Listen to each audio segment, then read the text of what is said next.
창세기 20장 8절에서 18절 말씀까지입니다. 우리 찾으셨으면 한 목소리로 같이 읽도록 하겠습니다. 8절에서 18절 말씀까지를 한 목소리로 같이 읽겠습니다.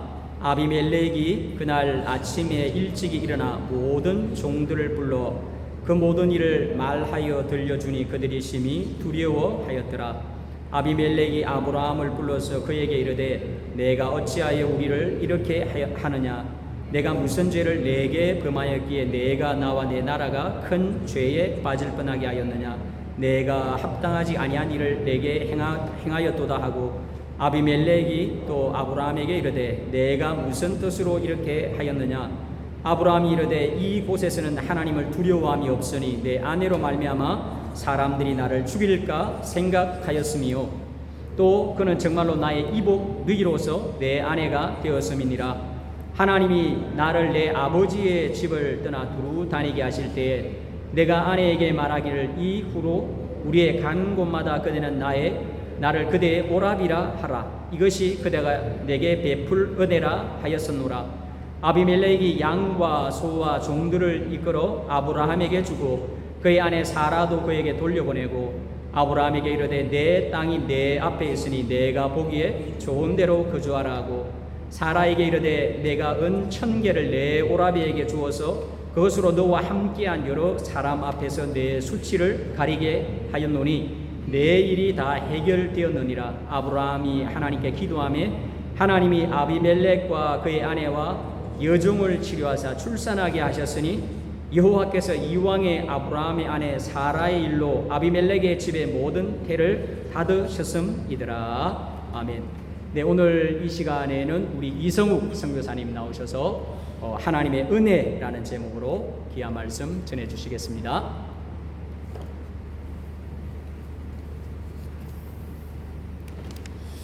하나님 아버지 감사합니다. 부족하고 허물이 많은 자를 이 거룩한 주님의 단에 세워주셔서 아버지의 말씀을 나누게 되었습니다. 십자가의 보배로운 피로 이 종의 모든 허물과 죄악을 다 덮어주시고 이 종이 주님만이 하시는 그 비밀한 모든 죄악들을 다 주님 보배로운 피로 덮어주셔서 깨끗게 하시고 정하고 깨끗한 입술로 하나님 아버지 흠이 없이 주의 말씀만을 나누는 복된 이 자리가 되게 하시고 성령님 도와주셔서 오직 주의 뜻만이 주님의 백성들 가운데에 전달되게 하시고 하나님 주의 말씀으로 사랑하는 주님의 백성들을 위로하시고 새롭게 하여 주시옵소서. 감사합니다. 주님을 사랑합니다. 예수님의 이름으로 기도를 드리옵나이다. 아멘. 저는 오늘 여러분과 함께 하나님의 은혜라는 제목으로 말씀을 나누도록 하겠습니다. 오늘 말씀을 잠깐 좀 이렇게 제가 요약을 해서 이렇게 전달을 한다면,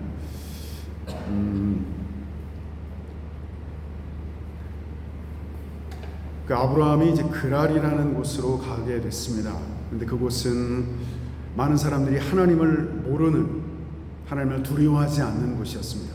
그래서 아브라함의 마음이 지금 두려움이 있어서 이제 자기 아내를 그 그랄 왕의 그 아비멜렉 앞에서 거짓말로 나의 누이라고 속이고 그 아내를 이렇게 팔아버리는 이러한 일들이 있게 되었습니다. 그래서 이제 하나님께서 아브라함에게 나타나셔서 이제 아브라함이 저질러 놓게 된 여러 가지 어려운 문제들을 해결하신다라는 것이 오늘 말씀의 대강의 줄거리라고 볼 수가 있겠습니다. 자, 그렇다면 아브라함에게 나타나셨던 하나님의 은혜, 아브라함에게 나타나셨던 하나님의 은혜, 그 첫 번째는 무엇이었을까요? 어려움에 빠진 아브라함에게 나타난 하나님의 은혜, 그 첫 번째는 아브라함의 모든 상황을 아시는 하나님이었다는 것입니다. 조금 전에 우리 목사님 말씀하셨지만 우리의 모든 상황을 아시는 하나님께서 역사해 주시옵소서. 맞습니다. 하나님의 은혜가 우리에게 어떻게 나타날까? 첫 번째는 하나님께서 우리의 모든 것을 다 아신다는 것입니다. 그리고 보신다는 것이죠. 보시고 아신다는 것입니다. 오늘 말씀을 보니까 이러한 말씀이 기록이 되어 있습니다. 3절에 보니까 그 밤에 하나님이 아비멜렉에게 현몽하시고 그에게 이르시되 내가 데려간 이 여인으로 말미암아 내가 죽으리니 그는 남편이 있는 여자이니라. 자, 이 이야기는 뭐냐면 하나님께서 이미 지금 아브라함이 연약하여서 저질러 놓았던 여러 가지 많은 죄악된 실수들을 다 보시고 아셨다라는 것입니다. 하나님이 우리의 모든 것을 다 아신다는 것입니다. 자, 출애굽기 3장 7절을 보시면 이런 말씀이 기록이 되어 있습니다. 하나님께서 모세를 애굽으로 보내셔서 이스라엘 백성들을 구원해내시기 전에 이렇게 말씀을 하십니다. 여호와께서 이르시되 내가 애굽에 있는 내 백성의 고통을 분명히 보고 그들의 감독자로 말미암아 부르짖는 그 부르짖음을 듣고 그리고 그 근심을 알고 세 가지의 동사가 나오죠. 고통을 부사가 나옵니다. 분명히 보고 그들의 감독자로 말미암아 부르짖는 그 부르짖음을 들으시고 그 근심을 알고. 여기 보면 다 현재형이죠, 그죠? 뭐 현재형이든 과거형이든 미래형이든 중요하지 않지만 하나님께서는 과거에도 듣고 계셨고 보고 계셨고 알고 계셨습니다. 하나님 과연 내 이 어려움을 알고 계신지 모르겠어. 제가 증언합니다. 말씀에 근거해서 분명하게 제가 증언합니다. 하나님을 대신하여 우리 모두에게 저 스스로에게 증언합니다. 네, 하나님 알고 계십니다. 과연 나의 여러 가지 어려운 상황들을 하나님 보고 계신 거 맞습니까? 제가 대답합니다. 하나님을 대신하여 우리 모두에게 대답합니다. 네, 하나님 보고 계셨고 보고 계시고 앞으로도 영원토록 보고 계실 것입니다. 제 말이 아니라 하나님의 말씀입니다. 내가 이렇게 어렵게 신음하며 고통하는 나의 부르짖음을 과연 하나님 들으시는 거 맞습니까? 제가 하나님을 대신하여 감히 주께서 저에게 주신 권세를 가지고 담대하게 선언합니다. 네, 하나님 듣고 계십니다. 여호와께서 이르시되 내가 애굽에 있는 내 백성의 고통을 분명히 보고 그들의 감독자로 말미암아 부르짖는 그 부르짖음을 듣고 그의 근심을 알고 계시는 하나님. 이것이 바로 하나님께서 우리에게 베푸시는 은혜, 그 첫 번째였습니다. 아브라함에게 나타나셨던 은혜.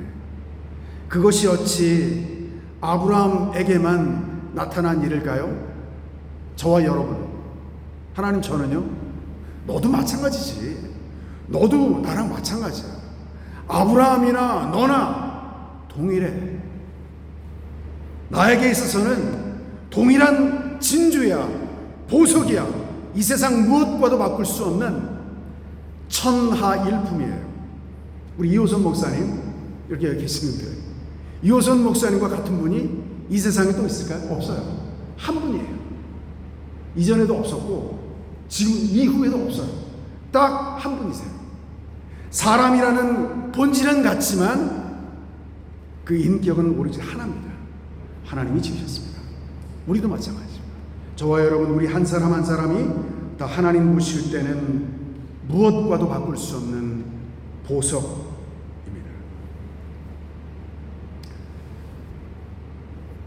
자, 어려움에 빠진 아브라함에게 나타나셨던 하나님의 은혜 그 두 번째는 바로 아브라함에게 찾아오신 하나님입니다. 그냥 보고만 계시는 분이 아닙니다. 듣고만 계시는 하나님이 아니십니다.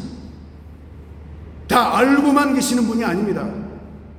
보셨고 들으셨고 아셨기에 구체적으로 나의 삶의 현장 속에 찾아오신 하나님이신 것입니다. 조금 전에 우리가 읽었지만 아브라함이 수습할 수 없는, 감당할 수 없는 어려운 문제를 그냥 저질러 놓았습니다. 어떻게 해볼 수가 없습니다. 수습이 안 돼요. 자, 이거를 누가 대신 수습하시죠? 하나님이 직접 아비멜렉의 꿈에 나타나셔서, 한자로 한다면 현몽이죠. 나타날 현, 꿈몽자. 꿈에 나타나셔서 직접 말씀을 하십니다. 상황을 정확하게 정리하고 계십니다. 꿈에 나타나셔서 말씀하고 계시는, 찾아오시는 하나님. 그 사람의 아내를 돌려보내라. 내가 돌려보내지 아니하면 너와 내게 속한 모든 자가 다 반드시 죽으리라. 다 반드시 죽으리라. 하나님께서 그렇게 말씀하고 계십니다.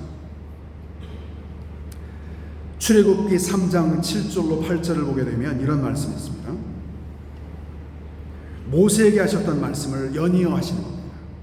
보셨고 들으셨고 아시는 그 주님께서 뭐라고 말씀을 하시는지, 여호와께서 이르시되 내가 애굽에 있는 내 백성의 고통을 분명히 보고 그 부르짖음을 듣고 근심을 알고 보고 듣고 아신 연후에는 내가 내려가서 그들을 애굽의 내 손에서 건져내고 그들을 그 땅에서 인도하여 아름답고 광대한 땅에 데려가도 하노라.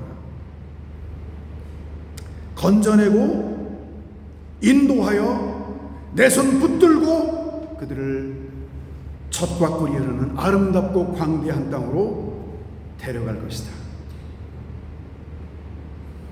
해가 이제 동쪽에서 서쪽으로 뜨는 것은 그냥 나의 의지와 상관이 없이 뜨는 거잖아요. 그런데 나는 교회에 갈 것이다. 나의 의지가 담겨있는 미래입니다. 의지 미래입니다. 하나님께서 하시고자 결단하시고 하나님께서 하시고자 마음 잡수셨습니다. 하나님께서 결정하시고 작정하신 뜻하신 바 이 모든 것을 다 행하신다는 것이 성경의 증언입니다. 내가 이제는 알았으니 들었으니 보았으니 내려가리라. 내려가서 내 백성들, 애굽에 있는 내 백성을 건져내고 인도하여 아름답고 광대한 땅으로 데려가려 합니다. 예전에 제가 어떤 설교에서 듣기는 했는데요, 제가 직접 확인을 한 건 아닌데, 예전에 그 구약 시대에는 이 말씀, 출애굽기 3장 7절로 8절의 말씀을 그들의 신앙을 고백하는 신앙의 고백으로 사용했다라고 어떤 목사님이 설교에서 하시는 말씀을 들었습니다. 맞습니다. 맞습니다. 우리를 죄악에서 건지시고 사망에서 건지시고 영원한 멸망과 지옥에서 건지시고 이 땅에 사는 동안 우리를 넘어지게 하는 수없이 많은 환난과 산과 같이 높은 그런 어려움을 우리로 하여금 지나게 하실지라도 그 모든 것을 우리를 건지시는 하나님, 구원의 주님, 나를 찾아오시는 하나님, 아브라함에게 나타난 두 번째 은혜였습니다. 여기서 이제 한 가지 좀 질문을 좀 우리가 하나 하고 좀 지나가도록 하겠습니다. 잘못은 아브라함이 했는데 야단은 지금 아비멜렉이 받고 있습니다. 잘못은 동생이 했는데 야단은 형이 맡고 있는 거예요. 물론 요거는 조금 다르긴 하지만 자, 그렇다면 이거를 우리는 어떻게 이해를 해야 되는 것일까? 왜 하나님께서는 잘못한 아브라함을 나무라거나 책망하지 않으시고 아비멜렉을 책망하시는 걸까? 잠시 좀 묵상을 해봤습니다. 왜 그러셨을까? 기도하면서 묵상을 해본 가운데 떠오르는 말씀이 있습니다. 시편 23편 3절에 내 영혼을 소생시키시고 자기 이름을 위하여 의의 길로 인도하시는도다. 내 영혼을 소생시키시고 자기의 이름을 위하여 의의 길로 인도하시는도다. 당신의 백성을 책임지시는 하나님의 은혜. 아브라함이 잘했다는 이야기가 아닙니다. 그렇기 때문에 내가 잘못해도 하나님이 다 뒤를 봐주시니까 내 멋대로 살아도 되겠다? No. 절대 그런 거 아닙니다. 수없이 많은 교회사에서 그런 식으로 하나님의 은혜를 오용했던 율법 폐기론자들은 이미 이단으로 정죄가 되었습니다. 하나님이 나의 모든 연약함을 덮으시고 말없이 지나가시고 도리어 하나님의 은혜로 덮으시고 나를 새로운 길로 인도하셔서 도리어 나로 하여금 더 하나님의 그 거룩한 은혜를 경외하며 두렵고 떨림으로 주님의 그 사랑 앞에 나아가게 하는 그것, 바로 그것입니다. 굳이 이것을 우리가 하나님의 섭리와 결부를 시켜 이야기를 해본다면, 아브라함이라고 하는 사람이 하나님께 선택을 받아 하나님의 백성이 되었다는 의미는 그 사람 한 사람의 삶이 아니에요. 개인의 삶이 아닙니다. 그것은 네가 나의 백성이 되었다라는 의미는 조금 어려운 말로 하면은 너는 나랑 언약을 맺었어, 이런 얘기예요. 언약을 맺었다. 언약을 맺었다라는 이야기는 무슨 이야기냐면 너와 나는 지금 하나다라는 이야기예요. 너와 나는 뭐라고요? 하나다. 나에 속한 모든 좋고 아름다운 선하신 하나님의 은총이 다 너의 것이야. 심지어는 하나님, 나를 너에게 줄게. 이게 바로 십자가의 은혜입니다. 십자가의 은혜가 나에게 어떤 의미일까요? 물론 죄 용서를 받고 구원을 받고 영생을 얻습니다. 그에게 주신 은총이 있습니다. 맞습니다. 그런데 한 가지 더, 하나님이 나에게 자신을 다 내어주셨다는 것입니다.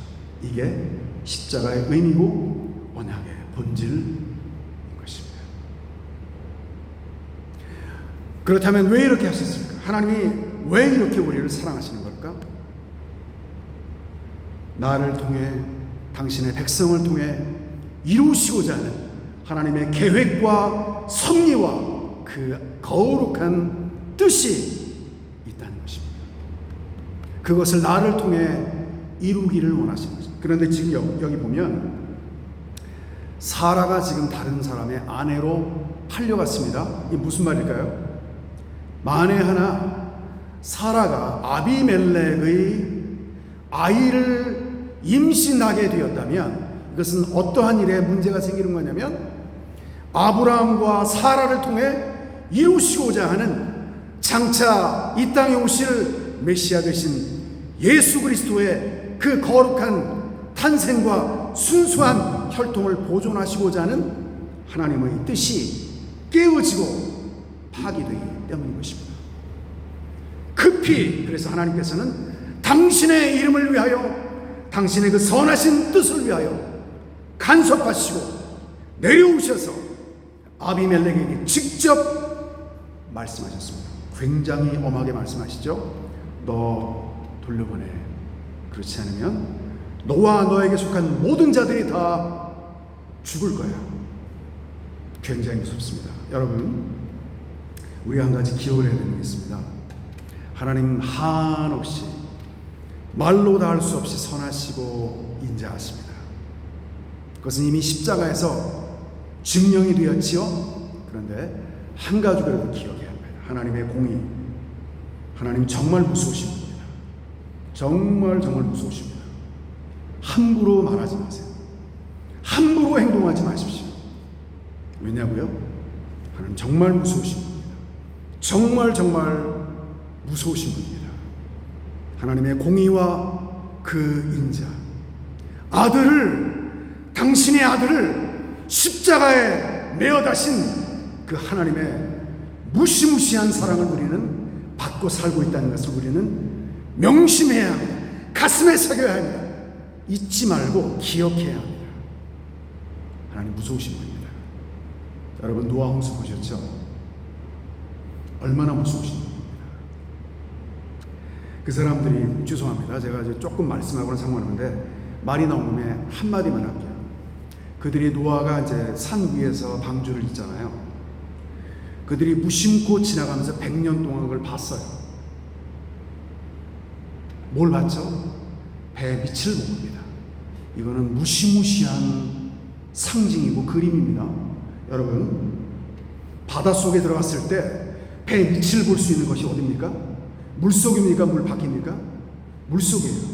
가장 깊은 그런 항공모함 같은 거대한 노아의 홍수, 노아의 방주를 보려면 적어도 수심 30m 이상은 내려가야 돼요.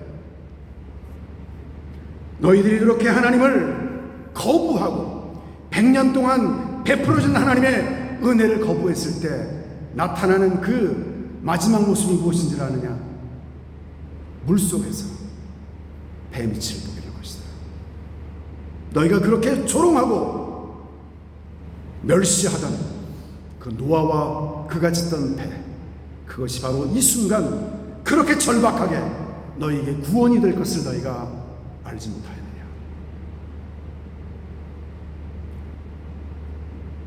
왜 그렇게 하셨을까? 아브라함을 통해 이루시고자 하는 하나님의 계획과 섭리와 뜻이 있었기 때문인 것입니다. 당신의 백성을 그의 이름을 위하여 지키시는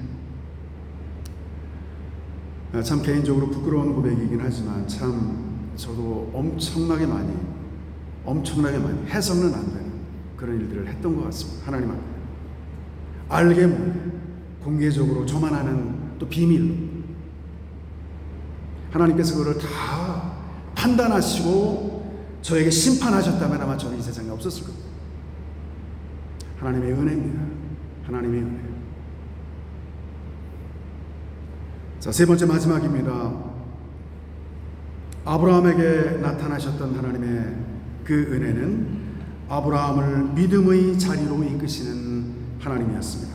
아브라함을 믿음의 자리로 이끄시는 하나님. 여러분, 20장에 나와 있는 아브라함의 삶을 가만히 들여다보면 한마디로 불신앙의 모습 그 자체입니다. 아비멜렉을 지금 두려워했습니다. 그래서 거짓말을 했습니다. 그래서 그의 아내를 팔았습니다.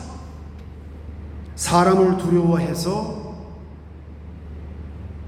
아내를 팔고 거짓말을 하는 이 아브라함의 이 모습, 이것을 하나님께서는 어떻게 믿음의 자리로 이끌고 계시는지를 오늘 본문이 우리에게 가르쳐주고 있습니다.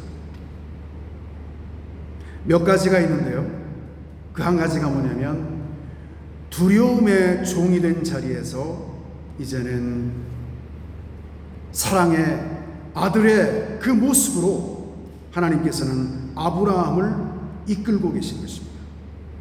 두려움의 종이 되었습니다.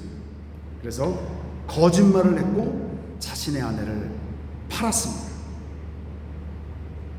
그런데 하나님께서는 그를 아들의 자리로 다시 한번 옮기셨습니다. 로마서 8장 15절을 보면 너희는 다시 무서워하는 종의 영을 받지 아니하고 양자의 영을 받았으므로 우리가 아버지라 부르짖느니. 하나님께서 아브라함을 이끄신 그 믿음으로 이끄신 그 첫 번째 그 은혜는 바로 무엇이었냐면 두려움의 종이 된 자리에서 아들의 자유함으로 이끄셨다는 것입니다. 그리고 또 한 가지는 뭐냐면 복을 구걸하는 자리에서 복을 주는 자리로 이끄셨다라는 것입니다. 목숨을 구걸하는 그 자리에서 이제는 축복을 베풀며 나누는 그 자리로 이제 하나님께서는 아브라함을 이끄셨다는 것입니다.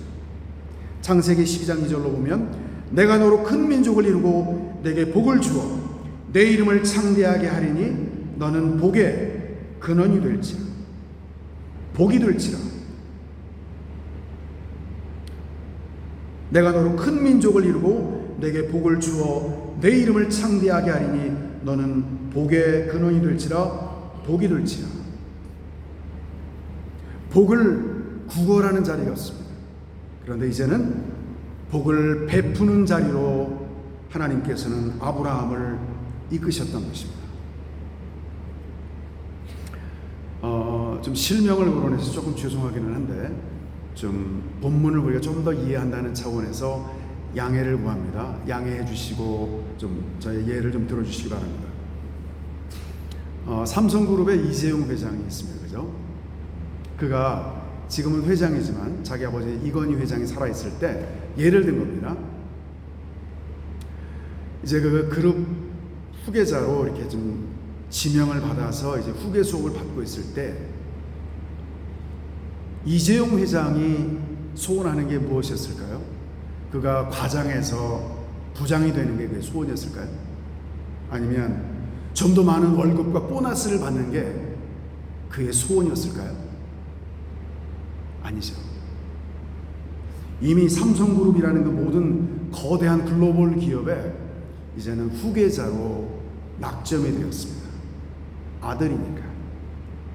아들의 명분을 그에게 주었기에 그는 삼성그룹이 제공하는 더 이상의 어떤 축복이 아니라 이제는 더 많은 축복을 만들어내는 사람으로 그는 부름을 받는 것입니다. 삼성그룹이 제공하는 그 어떤 축복을 그냥 받는 사람으로가 아니라 더 많은 축복을 만들어내는 사람으로 부름을 받은 것입니다. 여러분, 내가 하나님 앞에 부름을 받아 하나님의 아들이 되었다는 것은 종과 어떤 차이가 있는 것일까요? 충성된 부하, 좋은 일입니다. 충성된 신하, 목숨 바쳐 왕을 위해 모든 것을 다 드리는 충성된 부하, 좋습니다. 우리가 또 마땅히 하나님 앞에 가져야 할 마음가짐이기도 합니다. 그러나 기억하십시오. 하나님이 우리에게 주신 그 거룩한 예수 그리스도 안에서 허락하신 그 은총과 특권은 바로 아들됨이라는 것을 기억하십시오. 아들됨. 하나님의 모든 축복과 은총을 받은 아들로 나를 세우시고 부르셨다면 아들로 살아가는 내가 이 땅에 살면서 해야 할 일은 무엇일까요?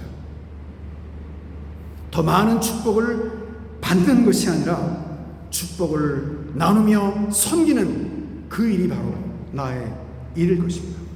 바로 하나님께서 아브라함을 세우셔서 하시고 싶어 하시는 일이 바로 그 일이었던 것입니다.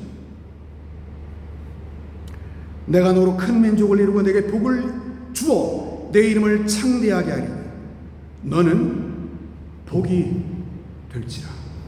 나를 대신하여 온 세상을 축복하는 복이 될지라. 예전 성경에는 복의 근원이 될지라. 여러분, 복의 근원의 반대말은 뭘까요? 복의 대상이죠. 어떻게 좀 조금 더 요만큼만 더 주셨으면 좋겠다. 복을 받는 것이 유일한 관심사예요. 그게 나쁘다는 게 아닙니다. 그러나 하나님께서 주신 그 은총과 복의 그 자리가 복을 받는 그 자리가 아니라 하나님께서 하나님의 아들로 나에게 모든 것을 주신 것을 가지고 온 세상을 아버지의 복으로 이 땅을 부욕케 하는, 이 땅을 영원롭게 하는 아버지의 그 영광으로 이 땅을 충만케 하는 그 자리에 나를 부르셨다는 것이죠. 이게 바로 아브라함에게 주신 복의 의미고, 그렇게 우리가 살기를 원하신다는 것입니다. 또 한 가지,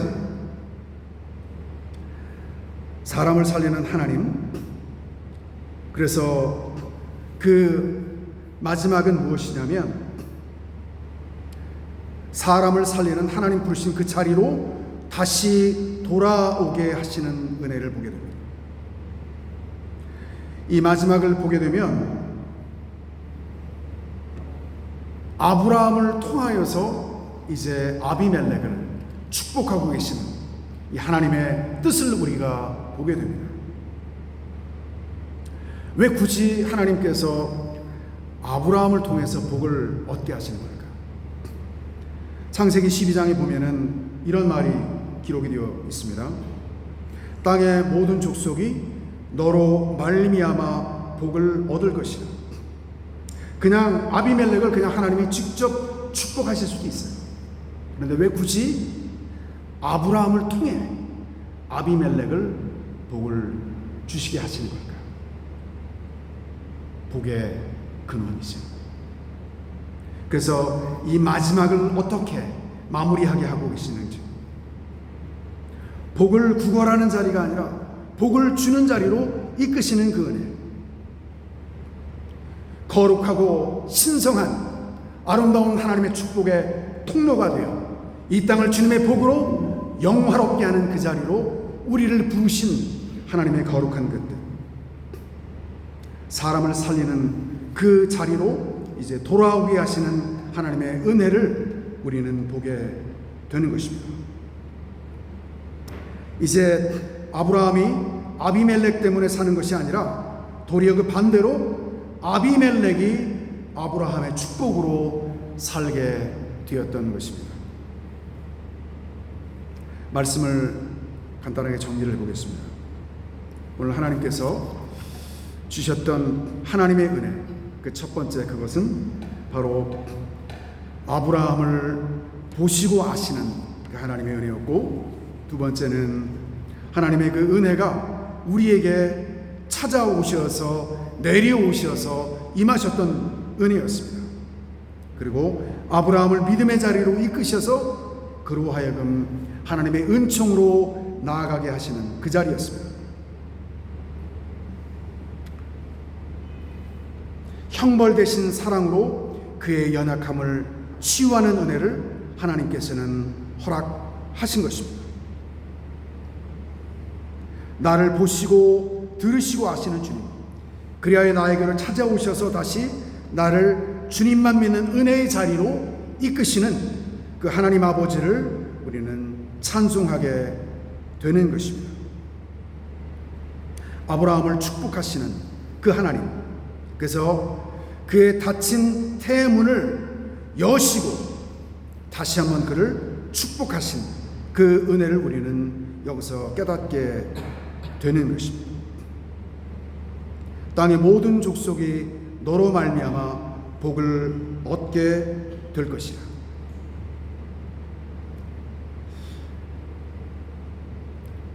아브라함을 축복하셔서 이제 그로 하여금 아브라함을 통하여서 온 세상을 축복하기를 원하셨던 하나님의 은총이 오늘날 저와 여러분에게 동일한 은혜로 나타나시게 되기를 주님의 이름으로 축복드립니다.